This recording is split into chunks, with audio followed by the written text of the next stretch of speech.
Hello friends, நான் அனிதா. நான் ரொம்ப நல்லா இருக்கேன். நீங்கள் நல்லா இருப்பீங்கன்னு நம்புகிறேன். இன்றைக்கி நம்ம சேனலில் ஒரு இன்ட்ரெஸ்டிங்கான பிரேக்ஃபாஸ்ட் ரெசிபி பார்க்க போகிறோம். ரொம்ப ஹெல்த்தியான ரெசிபி. இந்த ரெசிபி வந்து வெயிட் லாஸ் பண்ணுறவங்க கட்டாயமாக இந்த ரெசிபி ட்ரை பண்ணி பாருங்கள். வெயிட் லாஸ் பண்ணுறவங்கன்னு இல்லை, குழந்தைங்க பெரியவங்க எல்லாருமே விரும்பி சாப்பிடக்கூடிய அளவுக்கு இந்த ரெசிபி இருக்கும். ராகி மாவு சாப்பிட மாட்டேன்னு சொல்கிற குழந்தைங்கள்லேருந்து பெரியவங்க வரைக்குமே இந்த ரெசிபியை செஞ்சு கொடுங்க, வேணான்னு சொல்லவே மாட்டாங்க. அந்த அளவுக்கு டேஸ்ட் அல்டிமேட்டாக இருக்கும். இப்போ வாங்க இந்த ரெசிபி எப்படி செய்கிறதுன்னு பார்க்கலாம். அதுக்கு முன்னாடி நம்ம சேனலை லைக் பண்ணி ஹைப்புன்னு ஒரு பட்டன் இருக்கும், அதை கிளிக் பண்ணி எனக்கு ஒரு சப்போர்ட் கொடுத்துருங்க. இப்போ இந்த ரெசிபி எப்படி செய்கிறதுன்னு பார்க்கலாம் வாங்க. மிக்சிங் பவுல் ஒன்று எடுத்துக்கோங்க. அதில் 1 கப் ரவை எடுத்துக்கோங்க. நீங்கள் வெள்ளை ரவைக்கு பதிலாக கோதுமை ரவை இருந்தாலும் எடுத்துக்கலாம். 2 கப் அளவுக்கு ராகி மாவு எடுத்துக்கோங்க. ரவை எந்த கப்பில் அளக்குறீங்களோ அதே கப்பால் எல்லா பொருட்களையுமே அளந்துக்கோங்க. தயிர் 1/2 கப் எடுத்துக்கோங்க. தண்ணி வந்து 2 கப் எடுத்துக்கோங்க. நான் சின்ன கிளாஸில் எடுத்திருக்கேன். நீங்கள் எந்த கப்பில் அளப்பீங்களோ அந்த கப்பை யூஸ் பண்ணிக்கோங்க. இப்போ இது நல்லா கட்டி இல்லாமல் கலந்து விட்டுக்கோங்க. இப்போது நல்லா கலந்தாச்சு. ரவை, தயிர், ராகி மாவு 3யுமே நல்லா மிக்ஸ் பண்ணியாச்சு. கட்டி எதுவுமே இருக்கக்கூடாது பார்த்துக்கோங்க. இப்போ இதை வந்து ஒரு 10 நிமிஷத்துக்கு ஊற வச்சிடலாம். இங்கே ஒரு பேன் ஹீட் பண்ணி வச்சுருக்கேன். இதில் ஒரு 2 டீஸ்பூன் எண்ணெய் சேர்த்துக்கலாம். ஒரு 1/2 டீஸ்பூன் கடுகு சேர்த்துக்கோங்க. 1 டீஸ்பூன் உளுத்தம்பருப்பு, 1 டீஸ்பூன் கடலைப்பருப்பு சேர்த்துக்கோங்க. 1/2 டீஸ்பூன் சீரகம், ஒரு பிஞ்ச் பெருங்காயத்தூள் சேர்த்துக்கோங்க. இது எல்லாத்தையுமே இப்போது லோ ஃப்ளேமில் வச்சுட்டு செவக்க வறுத்துக்கோங்க. இப்போ பருப்பு எல்லாமே நல்லா செவந்து வந்ததுக்கப்புறம் பொடியை நறுக்கி வச்சுருக்கிற பச்சை மிளகாய், இஞ்சி, கருவேப்பிலை, சின்ன வெங்காயம் 15 இது எல்லாத்தையுமே இந்த பருப்பு கூட சேர்த்து நல்லா வதக்கிக்கோங்க. நான் பச்சை மிளகாய் ஒரு பச்சை மிளகாய் எடுத்திருக்கேன். இஞ்சி ஒரு சின்ன துண்டு எடுத்து கட் பண்ணி வச்சுருக்கேன். 15 சின்ன வெங்காயம், 2 கொத்து கருவேப்பிலையை பொடியாக கட் பண்ணி வச்சுருக்கேன். இப்போ இது எல்லாத்தையுமே வதக்கிறதுக்காக கொஞ்சமாக உப்பு சேர்த்துக்கிறேன். ஒரு 1/4 டீஸ்பூனுக்கு கம்மியாக உப்பு சேர்த்துட்டு இதை வெங்காயத்தை வதக்கி விடுங்க. வெங்காயம் வந்து ரொம்ப வதங்க தேவையில்லை. கண்ணாடி பதம் வரும் பாருங்க, அந்த அளவுக்கு வதங்கினா போதும். இப்போ வெங்காயம் வதங்கினதுக்கப்புறம் ஸ்டவ்வை ஆஃப் பண்ணி வெங்காயத்தை நல்லா ஆற வச்சுட்டுங்க. இப்போ நம்ம மிக்ஸ் பண்ணி வச்சுருக்கிற இந்த ராகி மாவு ரவையை செக் பண்ணலாம். இப்போ நல்லாவே ஊறிடுச்சு. கரெக்டாக 10 நிமிஷம் வச்சிங்க அப்படின்னா நல்லா ஊறிடும். இதை மறுபடியும் ஒரு தடவை நல்லா கலந்து விட்டுக்கோங்க. தயிர் அங்கங்கே கட்டியாக இருக்கும், அது எல்லாத்தையுமே நல்லா மசிச்சு விட்டுக்கோங்க. இப்போ நம்ம வதக்கி வச்சுருக்கிற வெங்காயம், அந்த கடலைப்பருப்புலாம் இருக்குது பாருங்கள், அதையும் இந்த ஸ்டேஜில் சேர்த்துக்கலாம். சேர்த்துட்டு இதையும் ஒரு தடவை நல்லா கலந்து விட்டுக்கோங்க. இதில் வந்து நீங்கள் வெஜிடபிள் ஆட் பண்ணுறதா இருந்தாலும் ஆட் பண்ணிக்கலாம். கேரட், குடமிளகா, கேபேஜ் அதுமாரி எந்த வெஜிடபிள் இருந்தால் நீங்கள் ஆட் பண்ணிக்கோங்க. இப்போது தேவையான அளவு உப்பு சேர்த்துக்கோங்க. ஒரு 1/2 டீஸ்பூன்லேருந்து 3/4 டீஸ்பூன் அளவுக்கு சேர்த்துக்கோங்க. 1/4 டீஸ்பூன் பேக்கிங் சோடா சேர்த்துக்கோங்க. இதை கலந்து விட்டுக்கோங்க. நம்ம ஏற்கனவே வெங்காயத்தில் உப்பு சேர்த்துருக்கிறதுனால கொஞ்சம் கொஞ்சமாக செக் பண்ணி பார்த்துட்டு சேர்த்துக்கோங்க. இப்போ நல்லா கலந்தாச்சு. இந்த ஸ்டேஜில் தேங்காய் துருவல் வந்து ஒரு 2 டேபிள் ஸ்பூன் அளவுக்கு நான் சேர்த்துக்கிறேன். தேங்காய் துருவல் சேர்த்து செய்யும்போது ரொம்ப டேஸ்டியாக இருக்கும்.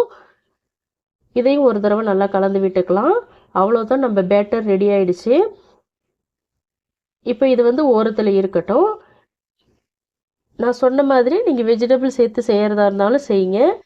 இங்கே வந்து சின்ன சைஸில் கிளாஸ் நான் 4 கிளாஸ் எடுத்து வச்சுருக்கேன். நீங்கள் வந்து சின்னதாக பவுல் இருந்தாலும் யூஸ் பண்ணிக்கோங்க. இப்போ இதில் வந்து எண்ணெய் சேர்த்துக்கலாம். ஒரு 1/2 டீஸ்பூன் எண்ணெய் சேர்த்துக்கோங்க. எண்ணெய் சேர்த்துட்டு ஒரு ப்ரெஷ்ஷாலேயோ அல்லது விரல்களாலேயோ வச்சு எண்ணெயை வந்து நல்லா டம்ளர் ஃபுல்லாகவுமே நல்லா ஸ்ப்ரெட் பண்ணி விடுங்க, தேய்ச்சி விடுங்க. அப்போ தான் நமக்கு வந்து மாவு ஊற்றி வெளியில் எடுக்கும்போது ஒட்டாமல் வரும்.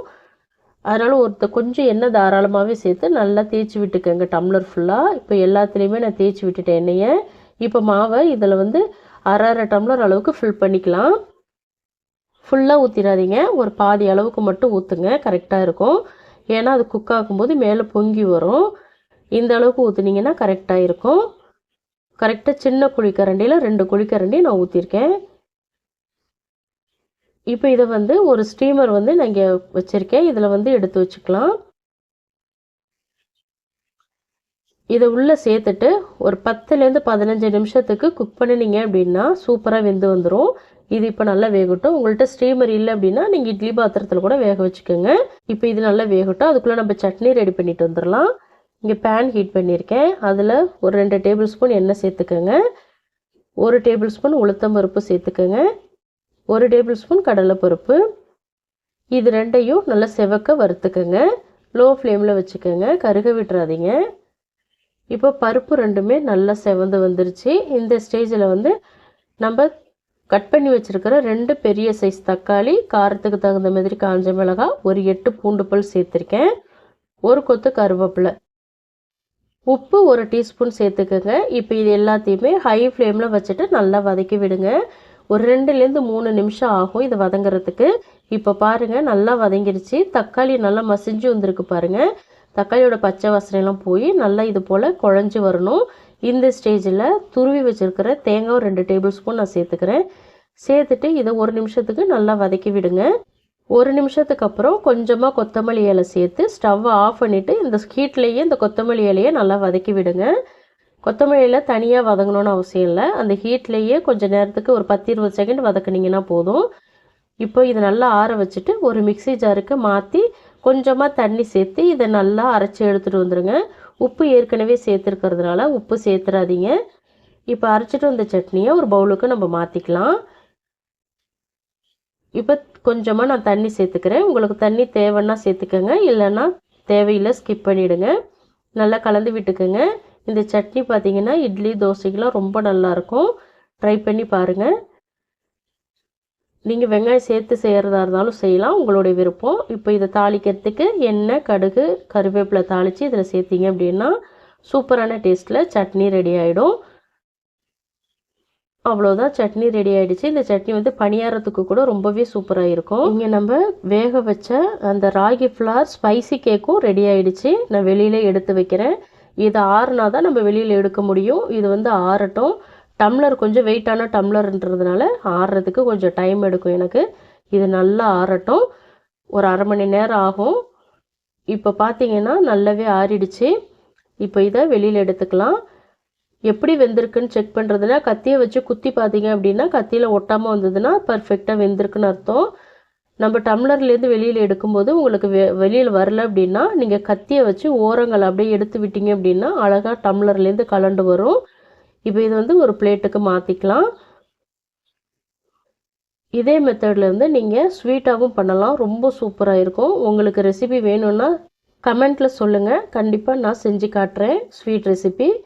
அவ்வளோதான், ஹெல்த்தியான tiffin and chutney recipe ready ஆகிடுச்சு. பார்க்கவே அழகாக இருக்குல்ல? பார்க்குறதுக்கு மட்டும் இல்லைங்க, சாப்பிட்றதுக்கும் வேறு லெவலில் இருக்கும். சாப்பிடவே மாட்டேன்னு சொல்கிற குழந்தைங்களுக்கு கூட இது போல் செஞ்சு கொடுங்க, வேணான்னு சொல்லவே மாட்டாங்க. இந்த ரெசிபி பிடிச்சிருந்தா லைக் பண்ணுங்கள். உங்கள் ஃப்ரெண்ட்ஸ் அண்ட் ஃபேமிலி மெம்பர்ஸ் எல்லாருக்குமே நிறைய ஷேர் பண்ணி விடுங்க. இது போல் இன்ட்ரெஸ்டிங்கான ரெசிபிஸ் தெரிஞ்சுக்க அனிதா டேஸ்ட்டுக்காரர் தமிழ் சேனலை மறக்காமல் சப்ஸ்கிரைப் பண்ணிக்கோங்க. இந்த வீடியோவை கடைசி வரைக்கும் பார்த்ததுக்கு ரொம்ப நன்றி ஃப்ரெண்ட்ஸ். நாளைக்கு இன்னொரு வீடியோவில் சந்திக்கலாம். பாய்.